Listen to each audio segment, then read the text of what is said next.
Hi hello ಎಲ್ರಿಗೂ ನಮಸ್ಕಾರ. ಎಲ್ಲರೂ ಹೇಗಿದ್ದೀರಾ? ಇವತ್ತು ನಾನು ದೇವಸ್ಥಾನಗಳಿಂದ ತೊಗೊಂಬಂದಿರ್ತೀವಲ್ಲ ಪ್ರಸಾದನ, ಆ ಪ್ರಸಾದ ಯೂಸ್ ಮಾಡಿಕೊಂಡು ಸಿಂಪಲಾಗಿ ಒಂದು ಸ್ವೀಟ್ ರೆಸಿಪಿ ಮಾಡ್ತಾ ಇದ್ದೀನಿ.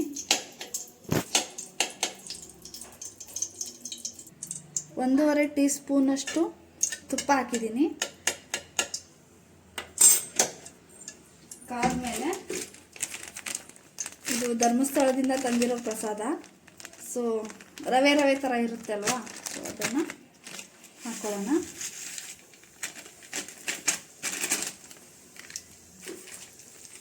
ನೆಕ್ಸ್ಟು ಇದು ಕುಕ್ಕೆದಿಂದ ತಂದಿರೋ ಪ್ರಸಾದ.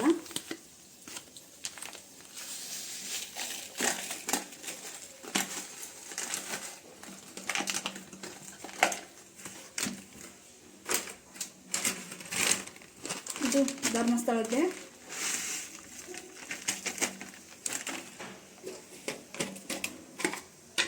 ನೆಕ್ಸ್ಟು ಇದು ಎಲ್ಲವನ್ನು ಮಿಕ್ಸ್ ಮಾಡಿ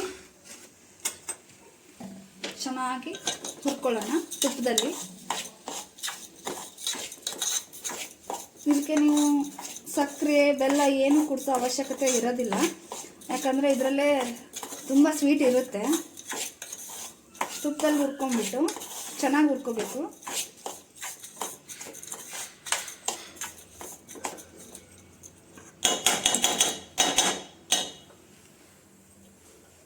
ಮೀಡಿಯಂ ಫ್ಲೇಮಲ್ಲಿ ಇಟ್ಕೊಂಡು ಚೆನ್ನಾಗಿ ಹುರ್ಕೊಳ್ಳೋಣ. ಮತ್ತೆ 1 ಸ್ಪೂನ್ ನಾನು ತುಪ್ಪ ಹಾಕ್ಕೊಂಡಿದ್ದೀನಿ.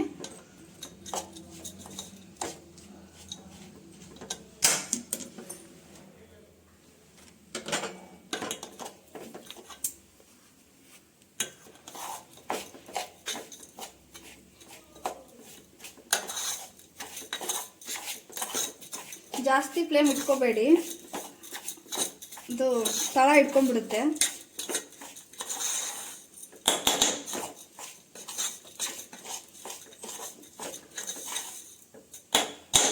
ಇದು ಯಾಕೆ ಮಾಡ್ತಿದ್ದೀನಿ ಅಂದರೆ, ಇದು ಪುಡಿ ಎಲ್ಲ ರವೆ ಇರುತ್ತೆ ಅಲ್ವಾ, ಸೊ ಮಕ್ಕಳಿಗೆಲ್ಲ ಕೊಟ್ಟರೆ ಕೆಳಗಡೆ ಎಲ್ಲ ಚೆಲ್ಕೊಂಡು ಓಡಾಡ್ಬಿಡ್ತಾರೆ.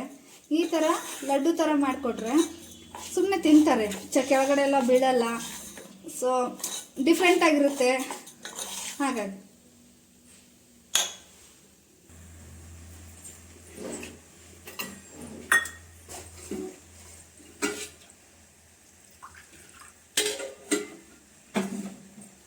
ಇದಕ್ಕೆ ನಾನಿವಾಗ ಸ್ವಲ್ಪ ನೋಡ್ತಾ ಇರ್ಬೋದು, ಸ್ವಲ್ಪ ಹಾಲು ತಗೊಂಡಿದ್ದೀನಿ.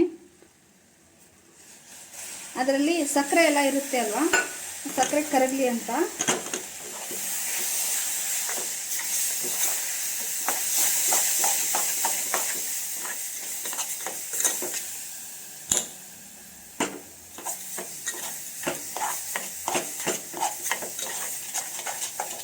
ಸೊ ಈ ಥರ ಬರುತ್ತೆ.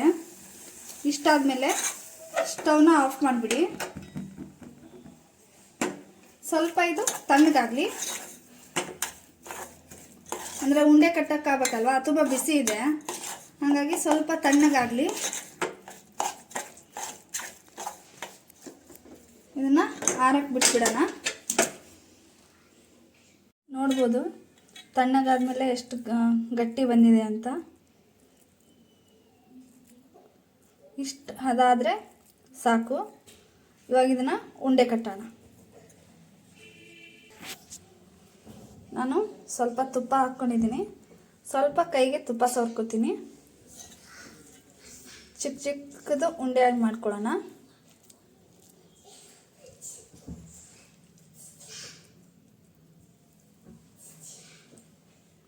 ನೋಡ್ಬೋದು ನಾನು ಚಿಕ್ಕದು ಮಾಡ್ಕೊಂಡಿದ್ದೀನಿ. ಹಾಗೆ ಕೈಗೆ ಸ್ವಲ್ಪ ಬಿಸಿ ಇರುತ್ತೆ, ನೋಡ್ಕೊಂಡು ಮಾಡ್ಕೊಳ್ಳಿ.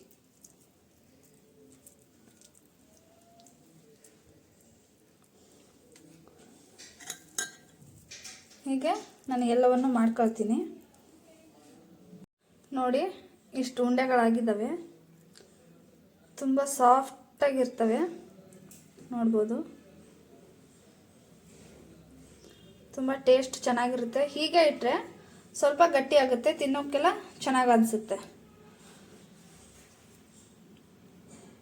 ನೋಡಿದ್ರಲ್ವಾ ಹೇಗಿತ್ತು ಅಂತ. ಟ್ರೈ ಮಾಡಿ ಮನೇಲಿ, ಹೇಗಿತ್ತು ಅಂತ ಕಮೆಂಟ್ ಮಾಡಿ. Thank you.